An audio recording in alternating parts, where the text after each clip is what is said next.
I designed a fully functional Millennium Falcon. It has a complete interior and special functions that include a fireball cannon. I tried to keep it as lore accurate as possible, and I genuinely think it's the best looking build I've made last year. For those that don't know, I design custom flying machines for content creators. If you ever have a crazy idea, just reach out to me. This build was designed for Lancer.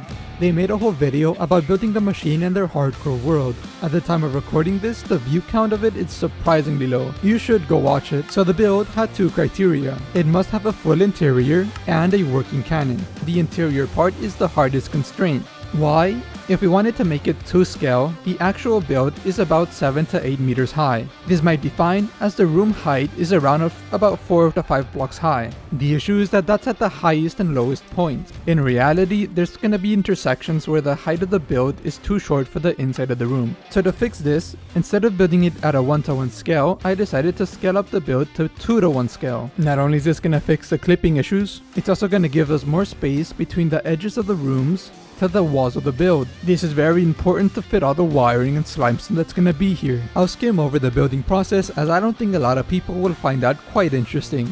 But essentially, with such a large build, we want to be as lazy as possible. I had already gotten a schematic of the outside of the build and the interior rooms. Because there's a main axis of symmetry along the middle, but each side only varies a little, like the cockpit and parts of the room, by marking each side of the build with their own stained color and then overlaying all the sections onto one side, we can see that the true mirrorable parts is the white section for the outside, orange for the inside, and the areas to avoid is the red and blue sections of the colored insides. By doing it like this, it really cuts down on the time. Now, how does the cannon part work? The easiest way to get an aimable cannon is by capturing a fireball that's been shot from a gas. This is surprisingly easy to do. If you stand at a perfect distance away from the gas, when it shoots its fireball, it will spawn inside the player's head, but it will be given 0 velocity. The position to do this is very precise, but by dismounting a minecart onto a slab like this, it will always line you up correctly. But now the issue is that this is a terrible position to fire a cannon, especially if you wanted to have a 360-degree firing angle, and if you don't want a gas sticking out of your build. So how would you get the fireballs as high up as possible? You could chain a lot of pistons like this, but there's a much cleaner way of doing this. Suppose you had a fireball at the bottom of this gravel stack. By powering this piston, it will move everything up 1 block, but when the gravel starts to fall, it does not move entities.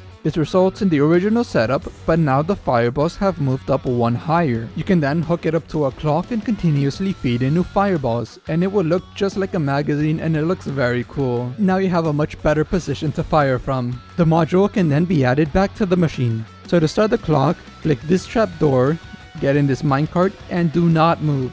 AFK here until you've loaded in the fireballs, then get out by entering this minecart, turn off the clock by going down here, and then you can make your way up to fire. If you want the machine to start moving, this is controlled in the cockpit. Make your way down there, right click the note block to start the engine, and then click it again to stop it. The laymatic will either be in the Discord linked in this description or in the description of Lancer's video.